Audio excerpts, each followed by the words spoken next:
제가 대신 읽도록 하겠습니다. 이것은 하나님의 말씀입니다. 하나님의 말씀을 들으십시오. 어리석도다 갈라디아 사람들아, 예수 그리스도께서 십자가에 못 박히신 것이 너희 눈앞에 밝히 보이거늘 누가 너희를 꾀더냐? 내가 너희에게서 다만 이것을 알려 하노니 너희가 성령을 받은 것이 율법의 행위로냐 혹은 듣고 믿음으로냐? 너희가 이같이 어리석으냐? 성령으로 시작하였다가 이제는 육체로 마치겠느냐? 너희가 이같이 많은 괴로움을 헛되이 받았느냐? 과연 헛되냐? 너희에게 성령을 주시고 너희 가운데서 능력을 행하시는 이의 일이 율법의 행위에서냐? 혹은 듣고 믿음에서냐? 아멘.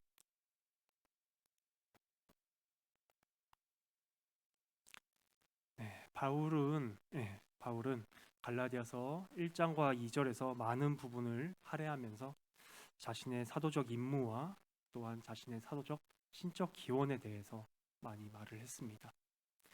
그리고 오늘부터 이제 저희가 보게 될 3장에서는 바울은 다시금 거짓 교사들의 영향을 받고 있는 갈라디아 교회의 내용으로 다시금 돌아옵니다.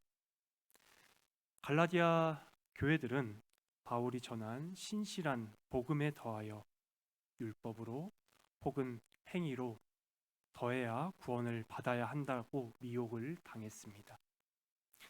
그러기에 바울은 3장에서 다시금 오직 복음을 믿음으로 구원을 받았고 또한 구원을 받고 있고 또한 구원을 받을 것임을 말하고 있습니다. 오늘 본문에서는 자신과 갈라디아 교회의 경험을 바탕으로 바울이 복음을 말합니다. 그리고 다음 주와 그 다음 주에는 성경의 내용으로 이 내용들을 더욱 강력하게 증언합니다. 네, 이제 본문을 살펴보도록 하겠습니다. 먼저 1절을 필립스라는 신학자가 의역한 의역을 제가 여러분들에게 읽어드리겠습니다. 오 너희 바보 같은 갈라디아인들이여, 분명 너희가 그렇게 천치같이 굴어야 하느냐. 바울이 갈라디아 교회에 좀 심하다 싶을 정도로 말을 합니다. 그런데 바울과 갈라디아 교회의 관계를 저희가 잠시 살펴보자면 바울은 갈라디아 지방을 총 3번에 걸쳐서 방문하였습니다. 처음 들렸을 때 바울은 복음을 담대히 선포하면서 표적과 기사도 행했습니다. 사도행전 14장 3절입니다. 두 사도가 오래 있어 주를 힘입어 담대히 말하니 주께서 그들의 손으로 표적과 기사를 행하게 하여 주사 자기 은혜의 말씀을 증언하시니. 그러면서 심지어 나면서부터 걸어본 적이 없는 사람을 일어나게도 바울은 하였습니다. 사도행전 14장 8절에서 10절입니다. 루스드라에 발 쓰지 못하는 한 사람이 앉아 있는데 나면서 걷지 못하게 되어 걸어본 적이 없는 자라. 바울이 말하는 것을 듣거늘 바울이 주목하여 구원받을 만한 믿음이 그에게 있는 것을 보고 큰 소리로 이르되 내 발로 바로 일어서라 하니 그 사람이 일어나 걷는지라. 또한 사도행전 14장뿐만 아니라 16장과 18장에 갈라디아 지역에서 활동한 바울의 이야기를 우리는 누가를 통해서 들을 수 있습니다. 이처럼 바울은 갈라디아 교회의 많은 활동, 즉 복음 전파와 이적을 많이 행했습니다. 그러던 그들에게 바울이 1절과 같이 말하는 것은 어쩌면 의외의 말이 아닐지도 모르겠습니다. 1절에서 우리는 두 단어에 대해 주의 깊게 살펴보고자 합니다. 바로 밝히 보이거늘과 꾀더냐입니다. 먼저 꾀다라는 말을 살펴보자면 이 말은 바로 눈을 통해서 악한 영향력을 가한다는 의미입니다. 즉 예수께서 갈라디아 교인들을 위해 십자가에 못 박히심을 통해 구원을 이루셨기 때문에 갈라디아 교회는 오직 자신들의 구원을 이루셨고 또한 앞으로 이루실 예수 그리스도만을 의지하고 신뢰하며 바라보아야 했습니다. 하지만 거짓 교사들은 갈라디아 교회에 순수한 복음의 율법 또는 행위를 더하여 순수한 복음을 오염되게 하였지요. 갈라디아 교회의 시선을 십자가가 아닌 다른 곳으로 돌린 것이었습니다. 어떤 학자들은 심지어 바울이 갈라디아 교회의 어떤 마술사들이 그들을 꿰었거나 혹은 주문을 건 게 아닌가라고 의심했을 정도라고 그렇게 말하기도 합니다. 그들의 눈앞에 예수께서 십자가에 못 박히신 것이 밝히 보이도록 바울은 그들에게 복음을 꽤나 여러 번 그리고 오랜 시간 동안 전했는데도 말이죠. 다음으로 보이거늘 이 말은 직설법이 아니라 은유입니다. 비유하는 것이죠. 그들에게 예수 그리스도께서 십자가에 못 박히신 메시지는 전해졌습니다. 그 메시지의 핵심은 이제 우리는 그러면 어떻게 살아야 하는가가 아니라 그리스도께서 십자가에서 우리를 위해 이루신 복음이었습니다. 복음은 소식입니다. 뉴스이지요. 우리가 무엇을 해야 한다가 아니라 그리스도께서 우리를 위해 행하신 일을 우리가 듣는 것입니다. 밝히는 헬라어 단어로 그림같이 생생하게라는 뜻이 있습니다. 그들에게 전파된 복음은 그림처럼 생생하게 바울을 통해 묘사되었습니다. 그리스도께서 하신 일이 청중들에게 감동적으로 보여졌습니다. 데살로니가전서 1장 5절입니다. 이는 우리의 복음이 너희에게 말로만 이른 것이 아니라 또한 능력과 성령과 큰 확신으로 된 것임이라. 그리스도 안에 있는 자들은 예수님에 대해서 지식적으로만 아는 사람이 아니라 십자가에 달리신 그분을 믿음으로 본 사람들입니다. 이것은 바로 성령 하나님의 역사하심이라고 데살로니가 전서에서 말합니다. 성령께서 복음을 사용하셔서 믿음을 통해 십자가를 보게 하시는 것입니다. 다시 한번 성령께서 복음을 사용하셔서 믿음을 통해 십자가를 영적인 눈으로 보게 하시는 것입니다. 그러하기 때문에 21세기 서울에 살고 있는 우리 역시도 성령 하나님의 역사하심 가운데 믿음을 통해 예수 그리스도의 십자가를 우리도 밝히 볼 수 있습니다. 육체의 눈이 아닌 바로 우리의 영적인 눈, 믿음의 눈으로 볼 수 있습니다. 2절과 3절입니다.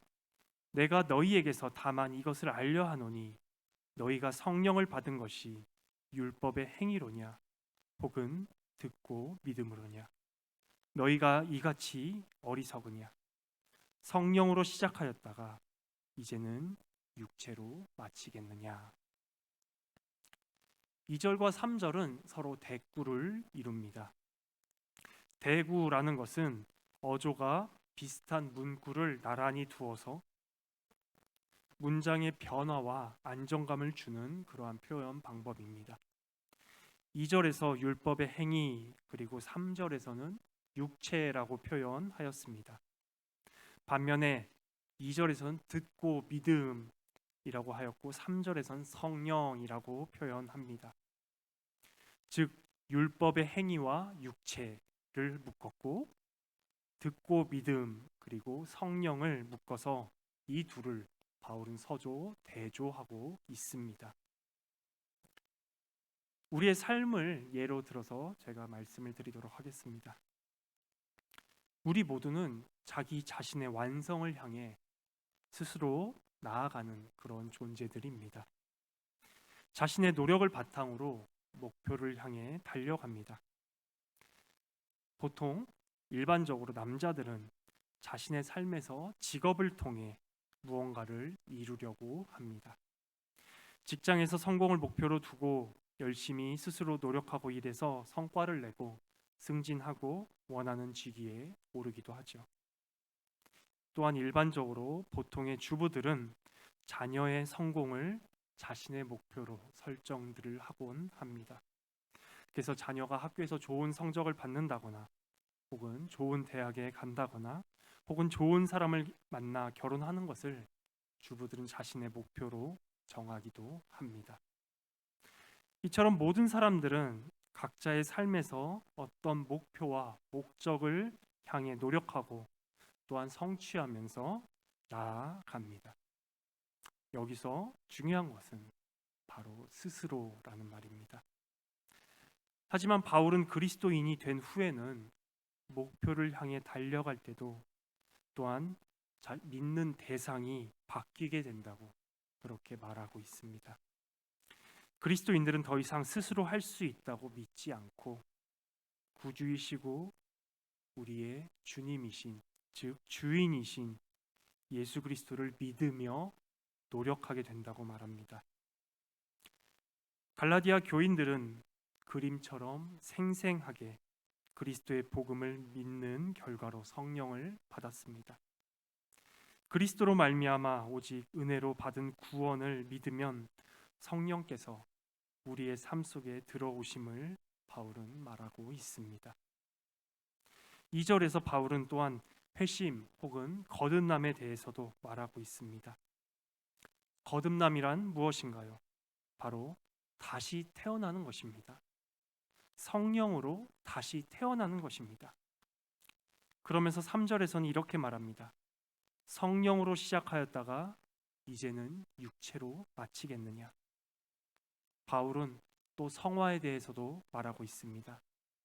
성령으로 시작하였으면 성령으로 마쳐야 합니다.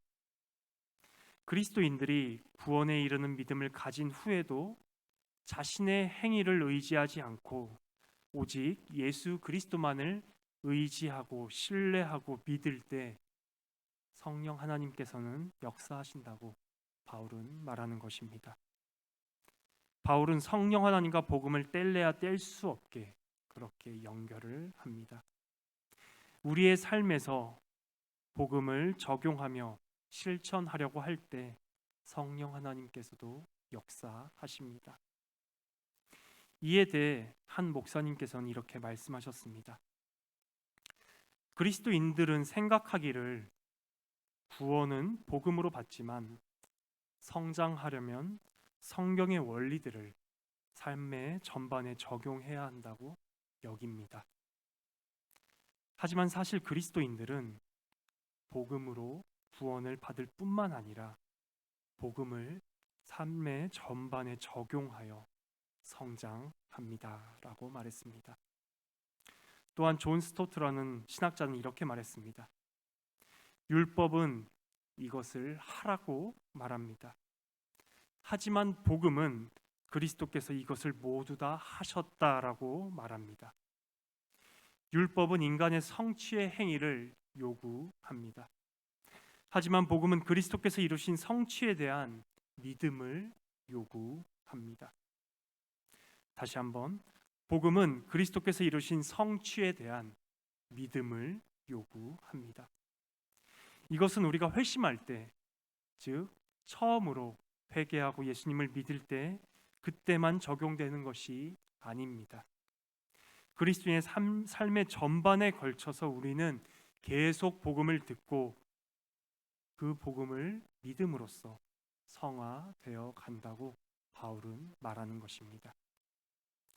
결국 바울은 2절과 3절에서 성령을 받은 것은 듣고 믿음으로 받은 것이고 또한 성화 역시도 복음을 듣고 믿음으로 이루어진다고 말하고 있습니다. 즉 그리스도 안에 있는 자들은 모든 삶에서 성령 하나님의 역사하심 가운데 복음을 듣고 믿음으로 살아가는 자들입니다. 4절에 바울은 많은 괴로움에 대해서 또한 이야기합니다. 바울 자신도 갈라디아 지방에서 많은 고난을 당했습니다. 사도행전 14장 5절입니다. 이방인과 유대인과 그 관리들이 두 사도를 모욕하며 돌로 치려고 달려드니, 바울과 바나바가 복음을 전할 때 그들을 반대하는 무리가 그들을 돌로 쳐서 죽이려고 하였습니다. 또한 바울은 죽기 직전까지 돌에 맞아 끌려갔습니다. 19절입니다. 유대인들이 안디옥과 이고니온에서 와서 무리를 충동하니 그들이 돌로 바울을 쳐서 죽은 줄로 알고 시외로 끌어내치니라. 이처럼 갈라디아에서 바울 일행이 당한 고난은 실로 엄청났습니다. 바울과 바나바가 갈라디아 지역을 떠나고 난 후에 그 유대주의자들이 과연 갈라디아 교회를 가만히 두었을까요? 아닙니다. 갈라디아 교회는 아마 엄청난 고통과 환난을 끊임없이 계속 경험했을 것입니다. 그것도 아주 지속적으로 계속 괴롭힘을 당했을 것입니다. 그런 고난을 너희가 잊은 것이냐고 바울은 갈라디아 교회에 4절에 묻는 것입니다. 5절입니다. 너희에게 성령을 주시고 너희 가운데서 능력을 행하시는 이의 일이 율법의 행위에서냐 혹은 듣고 믿음에서냐. 바울은 2절과 3절에서 말한 내용을 다시금 반복합니다. 처음 그리스도를 믿을 때뿐만 아니라 믿고 난 후에도 동일하게 복음을 믿음으로 성화되어 감을 바울은 말하고 있습니다. 바울은 5절에서 그리스도인의 삶의 전부는 성령 하나님께서 복음을 사용하셔서 믿음으로 살아가는 존재라고 말하고 있습니다. 그러하기에 하박국 2장 4절 그리고 로마서 1장 17절에서 즉 신약 성경, 구약 성경 모두는 이렇게 말합니다. 의인은 믿음으로 말미암아 살리라. 오늘 설교의 결론입니다. 성령께서는 복음을 통해 역사하십니다. 왜냐하면 복음은 하나님께서 그리스도 예수 안에서 우리에게 행하신 위대한 일이기 때문입니다. 성령 하나님은 교통의 영이십니다. 그렇기에 성령께서는 하나님께서 행하신 일, 즉 또한 예수 그리스도께서 행하신 일을 우리에게 교통하여 주십니다. 교통은 연결이라고 보시면 되겠습니다. 우리는 복음을 듣고 믿게 됩니다. 믿음이 생기죠. 이 첫 믿음을 거듭남, 즉 다시 태어났다라고 표현합니다. 다른 말로는 회심이라는 표현도 사용하죠. 그 후에 우리는 율법을 잘 지키고 우리가 노력하고 우리가 행함으로 구원에 이르는 것이 아닙니다. 우리의 행함으로 구원에 이르는 것이 아닙니다. 바울이 오늘 본문에서 강조하고 싶은 바가 바로 이 지점입니다. 우리는 회심을 한 후에도 계속 복음을 듣고 계속 믿어야 합니다.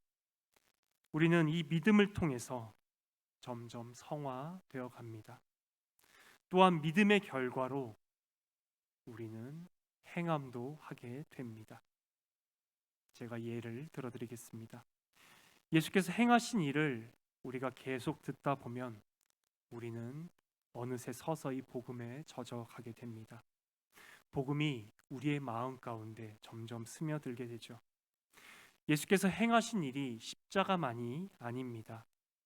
좁게는 사복음서, 넓게는 성경 전체입니다. 예수께서는 구약 성경으로 복음을 전하셨습니다. 그렇기에 신약뿐만 아니라 구약 역시도 복음이 넘치고 넘칩니다. 이 복음을 계속 들을 때, 이 복음을 계속 믿을 때 믿음이란 채널을 통해서 우리의 머리에서, 즉 지식으로만 있던 복음이 우리의 가슴으로 내려오고 우리의 마음이 또한 복음으로 향하게 됩니다. 그렇게 될 때 우리는 점점 복음을 사랑하게 됩니다. 복음을 사랑하게 됨으로써 그 복음을 이루신 또한 그리스도를 사랑하게 됩니다. 그렇게 우리는 그리스도를 사랑함으로써 그리스도께서 행하신 그 위대한 일들을 우리도 조금씩 기쁨으로, 즐거움으로, 순종하는 마음으로 따르게 됩니다. 결국 행함은 복음을 믿음으로써 반응하게 되는 결과입니다. 또한 이 모든 것이 오직 은혜입니다. 그리고 복음을 통해 우리가 그리스도께 점점 가까워질 때 또한 그 결과로 우리의 죄는 점점 멀어지게 됩니다. 전에도 한번 말씀드렸지만 우리 삶의 최종적인 목적은 죄로부터 멀어지는 것이 아닙니다. 우리 삶의 최종 목적은 예수 그리스도께로 점점 가까워지는 것입니다. 소요의 문답의 제1문과 제1답입니다. 사람의 제일 가는 첫째 가는 목적은 무엇입니까? 사람의 첫째 가는 목적은 하나님을 영화롭게 하고 영원토록 하나님을 즐거워하는 것입니다. 복음을 통해 우리에게 행하신 그 위대한 일들을 우리가 들을 때 우리는 하나님을 기뻐하게 되고 하나님을 즐거워하게 됩니다. 또한 이것은 바로 하나님을 영화롭게 하는 것입니다. 요약하자면 성령께서는 복음을 통해 역사하시고 복음을 믿을 때 우리는 거듭남, 회심을 경험할 뿐만 아니라 성화 역시도 이루어진다고 바울은 말합니다. 성화는 복음을 믿는 믿음으로 이루어지고 믿음의 결과로 행함으로 나타납니다. 또한 이 모든 것들은 오직 은혜입니다.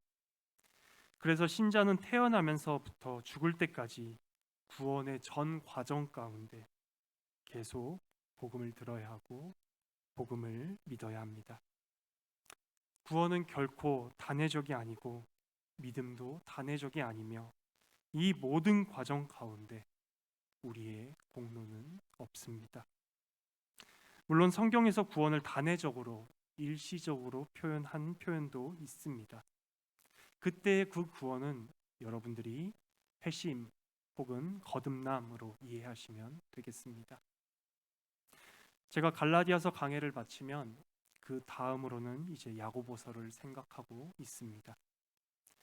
갈라디아서는 바울이 율법주의자들에게 쓴 편지이고 야고보서는 야고보가 반율법주의자 혹은 율법 폐기주의자들에게 쓴 편지입니다. 그러하기에 갈라디아서에서는 마치 믿음만 강조하는 것처럼 보이기도 하고 또한 야고보서에서는 마치 행함만 강조하는 것처럼 보이기도 합니다만 그렇지만 바울과 야고보 두 사람 모두 율법주의자든 반율법주의자든 오직 그 해답은 복음이라고 말하고 있습니다. 오늘 설교의 복음입니다. 그동안 성화에 대해서 혹여나 오해하셨더라면 괜찮습니다. 정말 괜찮습니다. 다만 이제 더 이상 그렇게 안 믿으시면 됩니다. 돌이키시면 됩니다. 성화가 우리의 행위라고 믿을 때 우리는 자연스럽게 율법주의자가 됩니다. 나는 이렇게 열심히 봉사하고 헌신하는데 왜 저 사람들은 늘 가만히 놀고 있고 이 자리에 참석도 안 하고 왜 그러지? 라는 생각이 드셨다면 오늘 설교를 듣고 성화 역시도 오직 복음을 믿음으로써 이루어진다고 믿으시면 되는 것입니다. 그것이 바로 돌이킴이고 회개입니다. 또한 여러분들이 마음속으로 그렇게 다른 사람들을 정죄했던 그 모든 죄까지도 예수 그리스도께서는 십자가에서 그 모든 죄값을 다 치르셨습니다. 또한 믿음으로 이를 믿음으로 이루어 주시지요. 그렇기에 우리의 죄를 알게 되었을 때 우리는 우리들 스스로가 우리의 죄를 성령께서 깨닫게 해주셨을 때 그때 바로 우리는 십자가를 바라보아야 합니다. 오늘 본문에 나온 것처럼 믿음의 눈으로 십자가를 밝히 바라보아야 합니다. 우리가 다른 사람을 정죄한 그 죄를 예수 그리스도께서 십자가에서 이미 다 치르셨습니다. 또한 죄값만을 치른 것이 아니라 그분은 자신의 의로움도 우리에게 주셨습니다. 어떤 의로움인가요? 바로 믿음으로 사신 의로움입니다. 우리의 죄된 본성 가운데 하나는 성경을 읽을 때도 드러납니다. 예수께서는 참 하나님이시면서 또한 참 사람이셨습니다. 예수께서 이 세상을 사실 때 자신의 신적인 권능을 제한하시면서 믿음으로 이 세상을 사셨습니다. 우리는 이 부분을 늘 간과합니다. 이 세상을 사실 때 예수께서 하나님으로만 사셨다고 우리는 그렇게 생각들 합니다. 하지만 그분께서는 완전한 사람으로도 사셨습니다. 즉 우리처럼 믿음으로 사셨습니다. 자신의 신성을 제한하시면서 사람으로 사셨습니다. 물론 그분께서 십자가에서 죽으실 것은 미리 알고 계셨습니다. 하지만 그 모든 과정을 그분은 믿음으로 사셨습니다. 사복음서에 모두 나와 있는 내용입니다. 예수께서 사역을 시작하시기 전에 성령 하나님의 이끌리심으로 광야에 나가셨습니다. 그것에서 40일 동안 성령 하나님의 이끌리심을 받으셨지요. 그 후에 마귀가 와서 예수님을 3가지 시험을 합니다. 하지만 예수께서는 오직 구약 성경인 하나님의 말씀으로 그 모든 시험을 이기셨습니다. 즉 예수께서는 하나님의 말씀인 성경을 오직 믿음으로 그 모든 시험을 견디고 이기신 것입니다. 예수께서도 이 세상을 사실 때 오직 믿음으로 사셨습니다. 하나님에 대한 믿음과 하나님의 말씀의 성취에 대한 믿음으로 예수께도 사셨습니다. 그렇게 사셨기 때문에 또한 하박국 2장 4절의 말씀을 예수께서 성취하셨습니다. 의인은 믿음으로 말미암아 살리라. 유일하게 진정한 의인이신 예수께서 이루신 그 의로움을 우리에게 값없이 조건 없이 선물로 주십니다. 죄의 대속과 의의 전과 즉 칭의를 우리에게 선물로 주십니다. 아무런 자격이 없는 자들에게 오직 은혜로 선물로 주십니다. 성령 하나님께서는 왜 예수님을 광야에서 40일 동안 이끄셨을까요?